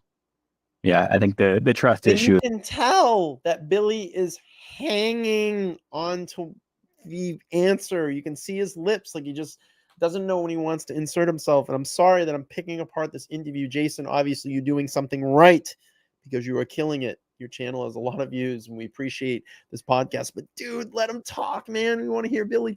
We want to hear Billy. It's what ate me alive when it most mattered. And I think both like selfishly and in every other way, because like selfishly when you're alone and you just need that human interaction and you severed 98% of the relationships you've had, like you just feel alone and that sucks. And you start like realizing like, how could I not feel alone? And like, wait, why do I feel alone? And you start analyzing the situation. And maybe that's by design, maybe that's by design, but I am not sponsored by this next piece of equipment. We're going to skip ahead, but before we do that, let's take a little commercial break for ourselves on the channel. Someone that owes a lot of money, I probably wouldn't be flying all over the country. I'd probably start figuring out how I'm going to pay people back. Well, that's why you're sitting there behind a YouTube channel and not $5 million in debt. TPG roasts himself. All right, let's play through here. We'll finish this up about another 20 minutes or so, and then we'll get this wrapped up. I appreciate everybody this evening on this Sunday evening, Labor Day, the eve of Labor Day, to come in and hang out. Sunday. I know everybody's probably away. They're hanging out with their friends and family. You can always check this back on replay. We're going to continue here with the conversation and interview of Billy McFarland. Fire Festival 2.0 is happening. Get out of jail 2 years early. They let you out for good behavior or COVID. How'd you get out early? Yeah, so everybody in the federal system gets 15% of their time off. It's called a good time. So 6 years becomes 5. And then Trump passed a bill at the end of 2018 called the First Step Act. Damn Trump. And that essentially allowed nonviolent offenders to earn up to 1 year off their sentence for doing programs in jail. So I earned a year off through, basic jail programs and classes. So I served for 4 years out of 6. Take me to, what do they call the day when you leave prison? Your wake up? It's like you got 10 days in a wake up. It's how they say it in the military. What do they say in prison for the day you get released? In the world. What do they call that day? I had 5 months of halfway house / home confinement at the end. So my last facility was outside of Detroit in Michigan. And my family, flew in, rented a car and picked me up to bring me to the Brooklyn halfway house. So it wasn't quite free yet. It was like the 12-hour car ride or whatever it was to New York. But you're out of prison. All right, but you're out of prison. And at that point, so many things have gone wrong in jail. I keep getting in trouble. I'm in solitary confinement. I'm getting transferred, across the country to worse and worse prisons. I just kept thinking that there would be some point where like, hey, Billy, this is a joke, like back to your cell. So I literally did not believe it was real until I have my mesh bag over my shoulder in the parking lot, like running towards the rental car. And I was just convinced there'd be somebody there saying, get back. Like, you're not going So you anywhere. had a fear that, hey, it's not going to actually happen. But take me to the moment you're walking. I guess there's this moment we see in movies where they're handing you back your watch and your keys and you're putting on civilian clothes. Is that literally what happens? And they give you $100 for a sandwich and a bus ride? I think I had like $17 left in my commissary account. And they put it on a debit card. And I'm in my prison gray sweatpants and sweatshirts with all my belongings, which were essentially journal entries I'd written for 4 years over my shoulder, and ran to the car and wanted to spend, the first 5 or 6 hours talking with my He's going to write a book, I bet you. He'll write a book. I guarantee you. That's why I did journal entries. family. And then my next need after that was getting back on the phone. It's like reconnecting with friends who I hadn't seen and heard from in years. What's it like to see your parents after all that? Because you must feel some shame or feel bad for the fact that, hey, their promising son from Shore Hills, who they were so proud of, who was a great hacker and had this great and raised money. How do you deal with that relationship with the parents? So it sounds cliche, but it's totally true that the punishment is worse on the family than it is on you. And I think anybody who's probably gone through something traumatic themselves would probably agree with that. And when you're going through something really bad, you at least know what's happening in real time, but your family doesn't know what's happening in real time. And I think it's like human condition to assume the worst. So for 4 years, they're assuming the worst is happening, whether it's getting raped or getting killed or spending your life in jail. And while it seems silly, like now looking back, that's where their mind goes. So you just trust me, 100% of people who are listening to this interview are thinking that where you're raped or beaten in jail, you're considered this white collar criminal. You're highly notable. What was it like? Were people gunning for you, or did people want to be pals with you because you had a little micro celebrity? And listen, you're not a murdering, child abusing person, or you didn't kill a woman, all those things that they will kill you for in prison. Yeah. So did people embrace you, or did... I one rule that I think really helped is that a lot of people go to jail and they try to make money in jail. And my entire rule was all of my entrepreneurial pursuits will be stuff that happens outside of jail. And I'm not going to make a single dollar off anybody in prison. So whether it's cooking for them or cleaning for them or cutting hair, I'm not going to do anything that allows me to charge anybody.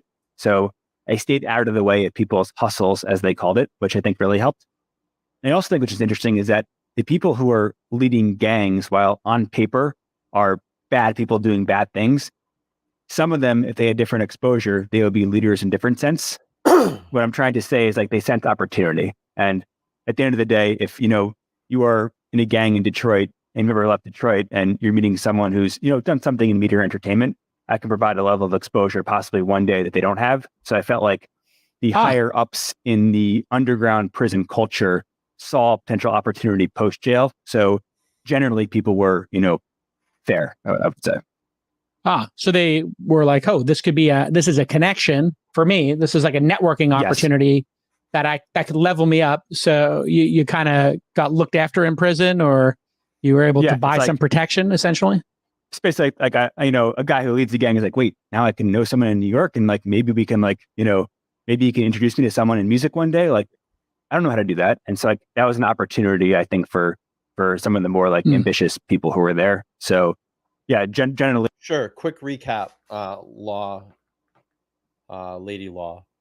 So what we're watching is the person on the right of the screen is Billy McFarland. Billy McFarland, what was it, 2016? Essentially thought of an idea to build out an app to get entertainment. So if you wanted to book Taylor Swift, if you wanted to book Ja Rule, the only reason I say Ja Rule is because Ja Rule, the rapper, ended up getting involved in this scam. Built this app, really slick app, great concept, great idea. It allows the artist or the management to go through and essentially book all these venues if they want to go ahead and do it. If you want to book Ja Rule, you can go on this app, book Ja Rule, $5,000 or whatever it is. He shows up in New York City, plays the concert, etc.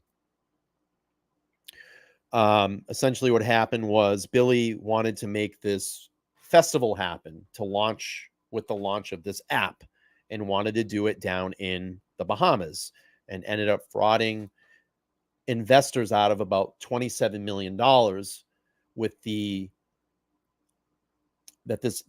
this festival was never going to happen, and ended up putting it out to the public, sold the tickets immediately. They had 30 days to put this festival together, get all the logistics behind it. It never ended up happening. People came to the island. It was just a big shit show. After that, he fled back to New York City.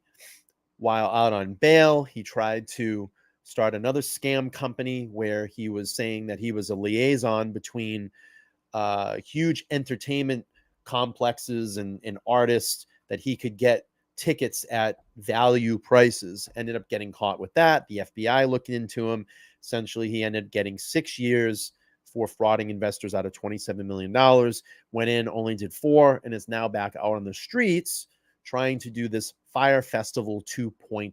So that's essentially where we are.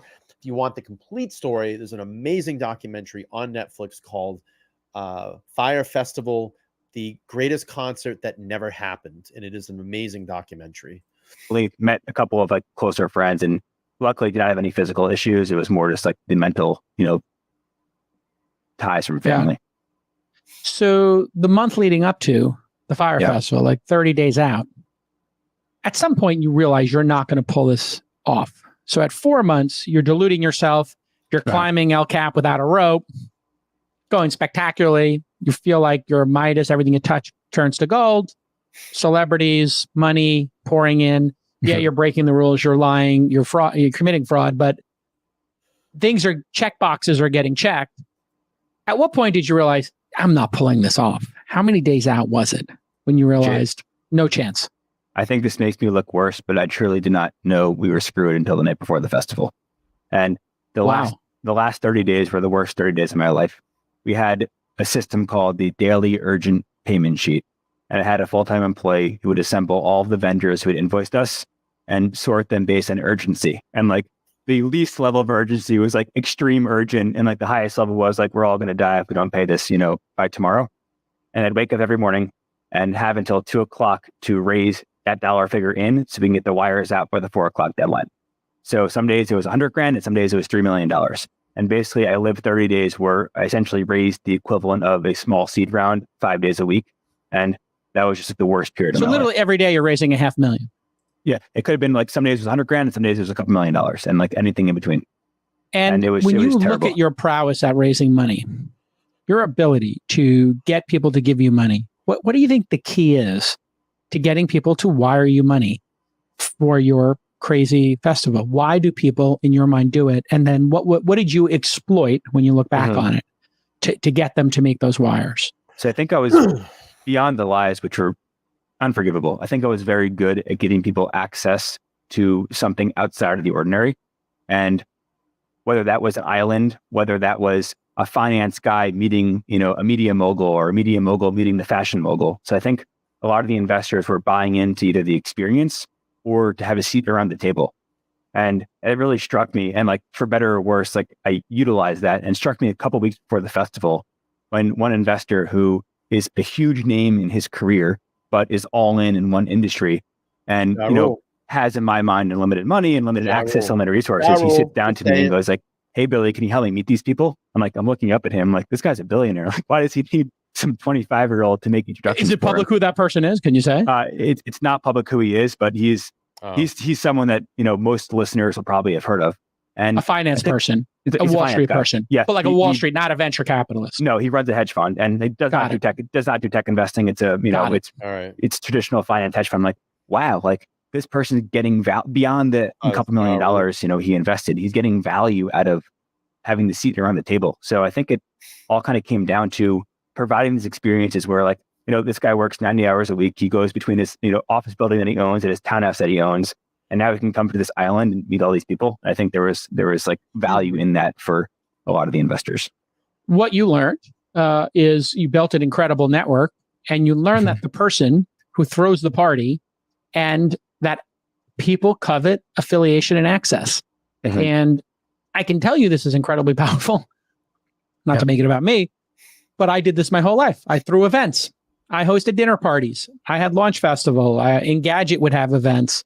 All In Summit, my Angel Summit. I've always brought people together because if you bring people together, introduce them, they always remember, hey, who introduced, this person to this person? Like, oh, that was Jake Howe. We had dinner one night. And that currency led to an article in the New Yorker that was written about me named The Connector because I was so famous in the 90s for connecting people when you were 10 years old. And you just happened to use that superpower on a project that didn't work out and to do criminal, felonious, I guess is the word, activities. But again, you had a lot of great entrepreneurial skill and you just chose the dark path. Let's talk about today. How do we know that the Billy McFarland 2.0 we're talking to here on the program is not a complete utter sociopathic individual who is not trying to raise money, but is, basically doing this all over again? Because you want to do Fire Festival too. So how do we know you're sincere? How do we know that you've, and listen, we've been talking for 40 minutes here on this podcast. I don't know if you're sincere, if you're actually going to do Fire Festival 2 for the right reasons and try to make this happen, or if this is all a put on and you learned the wrong lessons in prison and now you're a criminal mastermind and you're Lex Luthor right now. How do we know? So I think what makes my actually crime from 5-6 years ago more heinous, but also as eye-opening, is at this Detroit prison, there were very few people there for financial crimes. There's a Harvard guy who was in finance who had, similar dollar figures to me, similar sentence length. We're tens of millions. Yes. I mean, like he was, the guy had the world by the balls and, at a higher skill than me. We were walking on the track and he just goes to me, look at all these idiots. How are we here? And I'm like, I kind of like, don't say anything, but like stop and look at him. It's like the majority of the guys there don't know anybody in their life who hadn't gone to jail. And both of us didn't know one person who had gone to jail. It's like, no, like we were the idiots, right? We had every opportunity. And sure, we might not have stolen tens of millions of dollars. You might have just been like a regular person, but we had every opportunity in the world to not be here. And they had zero opportunities to not come here for the most part. So it's like, I think that made the actions more heinous. And I know I'm just like talking down on myself now, but that was kind of like one of the eye-opening experiences that it's like, look at the exposure and the access we have and the opportunities we have. And for better or worse, the attention in the storyline of Fire Festival 2 just opens an incredible number of doors for me. And I'm just like lucky to have a chance to do the right thing here. I know there are 50,000 guys coming out of jail this year with no work prospects. And the fact that I could email someone or get my phone calls picked up and I have a chance to work and do right with it is something I don't take lightly. So you're going to do Fire Festival 2, not on the same island, I hope. Or are you planning on doing it in the same location? Yes, I think overall, it's like I need to pay everybody back and I still need to do something incredible while doing that. I've just been like doing a lot of marketing work for venture-backed startups as a way to keep the lights on, doing a ton of media stuff. You're a consultant right now. Consultant. You're a marketing consultant. Yeah. Marketing consultant halftime. Other halftime, I'm filming a number of TV shows, working on, a movie project. And throughout all these media projects, I've been pitched on every iteration of a Fire Festival, from a local nightclub to making it a Broadway musical to a sovereign wealth fund that I'm sure that you're familiar with. And it's been really interesting to see all these partners and see all these deals. And I think for me, it's like, how can I use what I'm good at, which I believe I'm good at marketing. And I believe I'm good at bringing people from different worlds together through experiences, and just do that and find partners to make everything else a reality. So any kind of iteration of Fire Festival 2, whether it's a Broadway musical or whether it's a festival on a beach somewhere, will be fully executed by a partner who specializes in that. And I'm just going to live and breathe the marketing and bringing people together to What do you charge as a marketing? What do you charge as a marketing consultant? How do you? So I'm totally hacking bare bones. I have a Calendly link where I charge $1,800 an hour. So how much an hour? $1,800.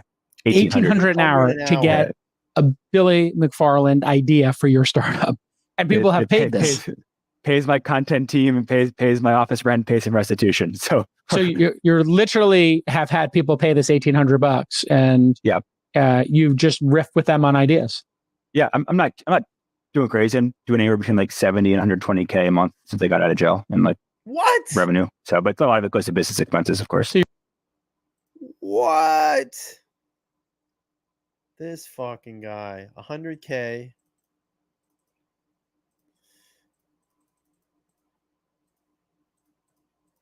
He'd make 1.2 million. People are paying this fucking guy 1.2 million a year for consulting services, and he probably gets 50% of that and pays a little bit of taxes. So he's probably ending up, what, 300 grand? This fucking guy. I tell you. You're making $1 million a year as a marketing consultant. Yeah, but and a lot of then it, once you have employees yeah. and salaries and all the bullshit. So it's Got like, it. it's not, I'm not living the high So- life, and restitution's killing me. So How does that work?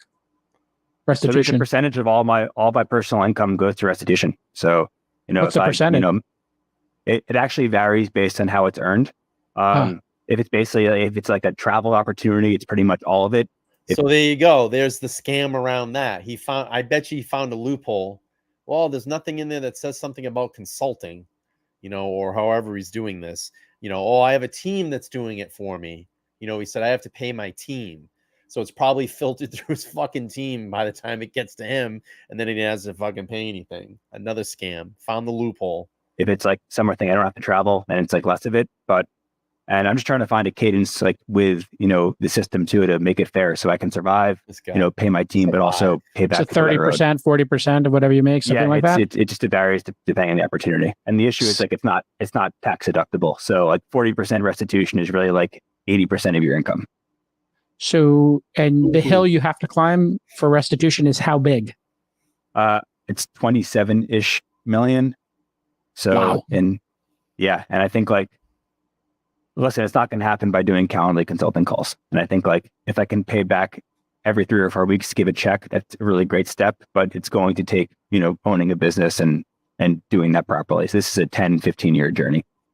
And you're committed to making sure everybody gets every dollar back. Yeah, it needs to happen. Like, I can't stop until it happens. I think the hardest part for me, Jason, like, it's just so crazy. Is like whenever I try to work and people are like, how can you be allowed to work unless you pay people back? And unfortunately, I don't have $27 million under my mattress. I'm like, I came out of jail. My family gave me $200 in a Timberland wallet and said, good luck. So right. I literally started from ground zero here. So I think I paid back close to 40K now in 8 months. And like, it's something, but it's not enough. And I understand that it's just going to take time. Wait, is he going to? And so there is some videos how I'm going to pay back 27 million, and him and Anthony can get together. Mechanism for this in the world for you to pay that restitution. You just send it to a bank account somewhere. There's some auditor or some accountant who manages this restitution, and then the people who you owe money to are in some order, and they get paid back, or they each get pennies on the dollar every couple of years. So every 30 days, I disclose all my finances, like all my accounts, every dollar, where it came from, and like what all my revenue is. And then I was literally going to the Southern District of Manhattan's courthouse every 3 weeks and giving a physical check. But I finally got set up online, so I can send it by ACH now. Oh, it was SDNY is who pinched you. Yeah. Yeah. So literally, I was physically They're going no there every joke. few weeks. They're like the hardcore prosecutors in the country. Yeah. They don't play games. No, and I think my case was super easy, no matter who took it. Right? I was black and white guilty. There was nothing to fight. Did you wind up just settling and just doing a deal? You did a deal, right? I took a plea deal. Yeah. Yeah, took a plea deal, and then you have to do that attestation where you just tell them everything. No, that you I did didn't wrong. do that. Just like literally took a plea deal, and that was it. Wow. Yeah. But I think the way to judge you is, how much you pay back over what period of time and how serious this is. What you did is terrible, but you seem to be owning it. It's a little crazy to do the Fire Festival again. I understand the media opportunities. You must get paid to speak at stuff and sure. And doing consulting works. It's a little crazy to do a Fire Festival again, but that is the asset you have, is notoriety and the name Fire Festival. So if you were to pull off one that was modest but made $1 million or $500,000 and it went to restitution and it became a thing, well, fate loves irony, and it would certainly be quite paradoxical for Fire Festival 2 to be awesome and for you to pay everybody back. So I I was really struggling with having you on the podcast. I think this has been useful for everybody who listens. And, I wish you luck in paying everybody back. And I hope you learned the hard lessons. And I hope, you want to think there's a path for people to come back when they do stupid shit in the world, criminal stuff. And maybe you can be an example of that. And maybe that could be your legacy, is just owning just how stupid this lesson was for entrepreneurs. And maybe you write a book about it, I'm sure you got all those things you wrote in prison, but where you could really help entrepreneurs is, I think, which we kind of teased out in this podcast, which is unique because it's a startup podcast, but we teased out what you were good at. And we teased up all of those superpowers you have. And then you said it yourself when walking with that douchebag from Harvard. It was like, look at all these idiots. And you had the realization that you, in fact, are the idiot, because the entrepreneurial system is set up so a kid from Shore Hill who's just good at executing and writing code can have unlimited opportunity. And you f***ed it. You had a clear path to success. And just because you didn't have the presence of mind or mentorship, or you were high on your own supply, whatever combination of things happened, you just didn't put it off for 14 months. Man, you can see like the two sides of this guy. Like you see now he seems like he's kind of beat up. He's playing this sorry, but then, 5 minutes before this, he's smiling about how much money he took from people. It's pretty interesting. It's a very interesting dynamic. And, we see a lot of that with the TPG stuff. And if anybody doesn't know what I'm talking about, I'm going to actually show a little bit of this before we wrap this up in this podcast. And I think you'll see two different sides as well too. Hang on a second. Let's see. So you got, hang on, let me just set this up and then we'll do this. Let me play out the rest of this and then we'll set that up. Got about another 4 minutes on Or this. say, you know what, we're not going to pull this off. I got to give you your money back, and just be honest with everybody about the state of affairs. It's an important lesson for entrepreneurs. And you didn't have any co-founders, I guess, in this enterprise to check you. My co-founder was the rapper Ja Rule. So we were, So the benchmark was kind of low in terms of. It didn't have the operational. Yeah, great salesman. And I think we shared some similar positive traits. We just didn't have the operational experience. Yeah, no dig to Ja Rule. I mean, I'm just saying he wasn't the VP of Ops at Square, or he didn't work in an operational role at he wasn't like an ops at Salesforce for 6 years before that. He was doing music festivals. So in a way, it was almost like enabling. You had just two people who were great sellers. What's the relationship with Ja Rule like? You guys talk or no? We have Why didn't he go to jail? Why didn't he go to jail? I think I was definitely the one who was. I was the one who was pushing, the illegal financial reporting for sure. So it was on me. Got it. All right. Well, listen, this is important lessons for everybody. I hope you did you get a book offer yet? Have you considered that? On it. Yeah, working on it. I think, but what's also interesting is I come back in 15 years when everybody's paid back, I'd be like, it was so hard. Like that's almost like more of a cautionary tale, right? Like the last 6 years have been hell, but the next 15 are going to be hell too. And hopefully I'll learn more along those ways. It sounds crazy, but given your skill set, which is undeniable in marketing, you're going to be able to think of a product eventually. And if some number of people, find you credible enough because of your charisma and your superpowers, who knows, maybe you build a $100 million company and you just give 26 million of your equity to these folks and they get back double their money eventually. And I wouldn't say all's well that ends well, but at least those people will be made whole. And maybe you can be an example for people of what not to do on their entrepreneurial journey, which is why I wanted to have you on here, is to see if you could actually be honest about the superpowers, the skills you have, and then maybe you know what, Tsunami, it's kind of funny that you say that. Here's a great idea. He said Billy's new book, How to Avoid to Be Scammed. Dude, if he put that out, he'd probably make $100 million. He would probably make $100 million selling that book, because people would want to read that. People essentially would want to read that, dude. What you would have done differently. I think you did a good job explaining that. I did it. These are things to having avoid. Co-founders, like legit co-founders, would have solved this problem as well. If you had two co-founders then somebody would have said, you know what? You would have went to the board and been like, this isn't going to happen. We don't have the ability to pull this off. And you would have had some check. But, this is the problem with solo founders, especially you built all that credibility and then you weaponized it against your investors.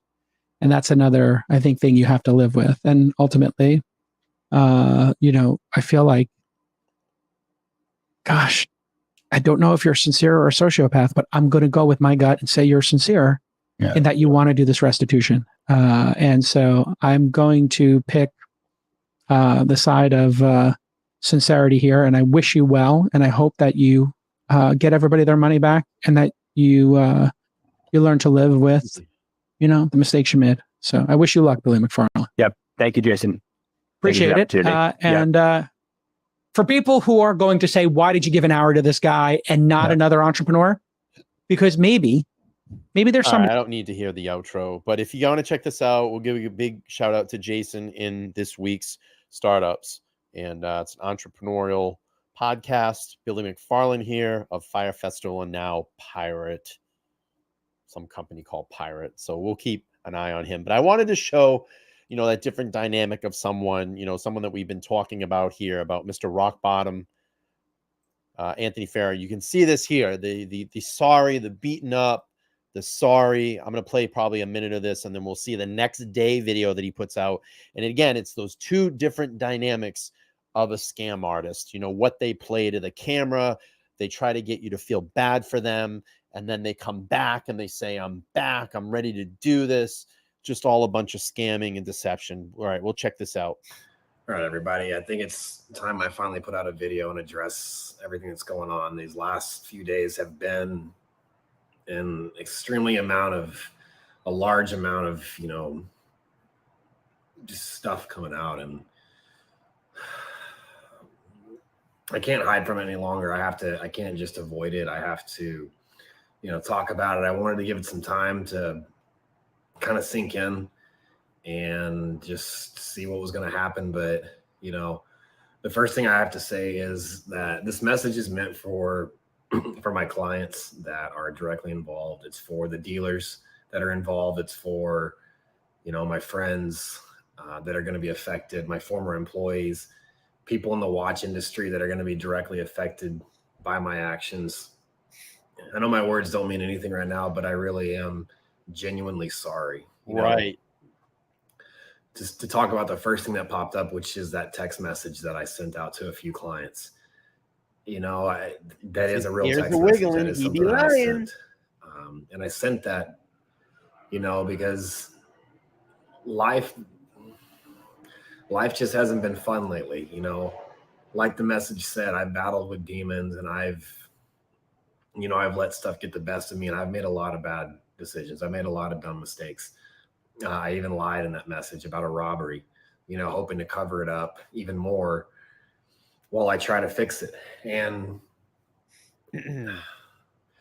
it's gotten to where just living this fake lifestyle, this look at me, I'm smart, I'm successful, keeping up the appearances,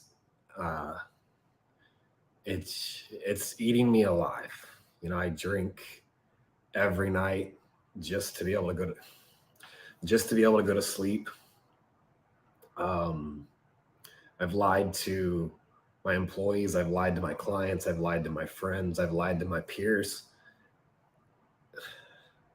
And it was all keeping up this facade. It was not being willing to admit that I'd made mistakes very early on. I'll admit it. I got a little taste of success and never wanted to forget that feeling. So when I did make dumb decisions, I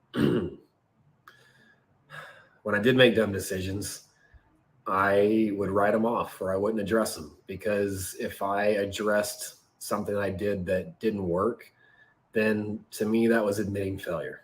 And my ego was too big. My personality didn't want that to happen. I didn't want people thinking I was a failure. I didn't want people thinking I was a fraud, a fake. I got accustomed to this lifestyle, and getting that type of attention, it ruined me. I built a hell of a business when I was sober, and I made some little mistakes when I was in Dallas, and part of my past came back to haunt me. So, not to say that that's the cause of it. The stuff I did was wrong. Spending people's money, living above my means, living this flex lifestyle, all that stuff was wrong. But, dealing with the kind of backlash that I've gotten, I'm not using it, I'm not blaming it on that, but it is hard. It is a stressor, and I deal with it, and I do my best to keep it suppressed and pretend like it doesn't bother me, but it does. I've gone on my little tyrants where I respond to haters on social media. The haters. And the haters. I'm getting carried off. I'm getting carried away, but that message was real. The voice recording was real. That was me talking to a client. Obviously I was unaware that he was recording, but that phone call came because I needed someone to talk to. I've been digging myself this hole, and it's a $5 million hole. Yes, it's true. I'm $5 million in debt. All right. So we get that. Now watch the next day, the change in personality, the fraud, just like Billy McFarland, like we saw today. Hey, I'm sorry. But then when, he was talking about the scam and deception that he put in people, he was happy. And here it is. See, look. All right, guys. All cleaned today's up. video is all going happy. to be a follow-up from yesterday's video. Now, the version that you saw of me yesterday was a version that you saw of me. I was at, I was on my last end. I was defeated. I was in what I honestly like to think I was. I want to know who was there. I was at a rock bottom. A lot of stuff coming up, a lot of stress, and the stuff I admitted yesterday and I talked about was the hardest thing I've ever put on video. So hard. I put that out there, and I meant every word of what I said when I said I was going to try to fix this. Now, today's video is going to be a little bit different. Today's video is a different version of me. The version you're going to see in this video is the version that's going to get me out of this mess. It's the version that... So it's multiple personalities. Multiple personality Tony. That gets me out of everything. Whenever I fuck up and I make a mistake, there is a side of me that knows what I have to do to fix it and does everything I can. There's a drive, there's a determination. When I said I'm going to face the music, I mean that. No matter what comes of this, I'm willing to accept that I've already mentally prepared myself for that. But that's not what I'm focused on right now. This is a bunch of bullshit because he's had 24 hours to think about it. And that's how these frauds and these frauds get your money. That's how, feel bad for me. I need a way out of this. The version of me that you're going to see today is this. I'm all cleaned up. I'm ready to do this. This is who I am. I am so sorry. Change the past. It's out there. Everybody knows. Everybody's talking about it. Dwelling on it is not going to change. Everybody's talking. It's not going to get people paid back. It's not going to make anybody's situation any better. It's not going to fix mine. I know it's going to get worse for me before it gets better, but it can't start getting better until I start. So that's what this video is about today. That's what it's all about. This video is to tell you guys that like I mentioned, I'm not running for my mistakes. I've openly admitted everything. I've put it on public forums. I've not deleted any social media. I'm not hiding. We've seen this, guys. Any of you dealers out there that are watching this, count how many times you've seen in the industry when someone gets in my situation and they disappear. They go ghost. They screw everybody involved. Dude. It's happened dozens of times. I've only been in this industry for 5.5 years, and I've seen it at least a dozen times. Yeah. I'm doing everything the opposite. I fucked up and I made some mistakes, and I owe a lot of people money. All right, I'm done with him. I don't want to hear him today. All right, kids. Frauds, scammers, deceptors. We will put them out there and put them on blast.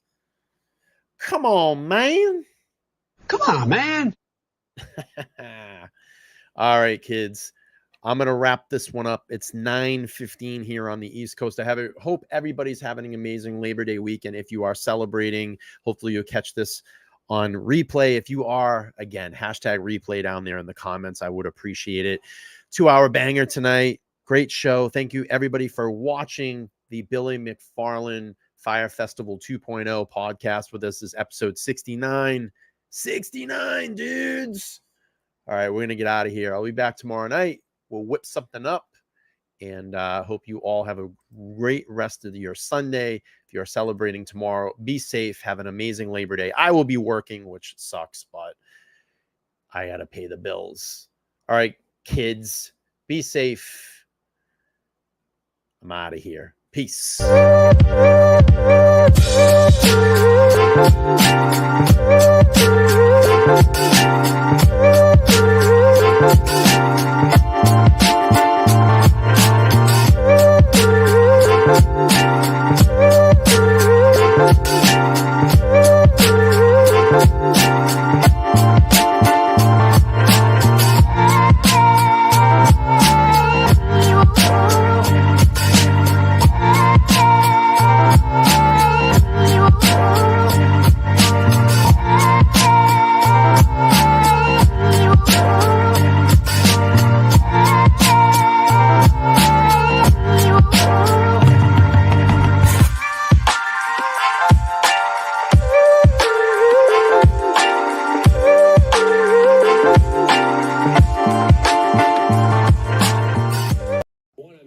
Two, I'm confident enough that I'm always going to make money in something. If I gave up if I never sold another watch tomorrow, I could start selling paper cups, plastic cups, and I'll do good at it.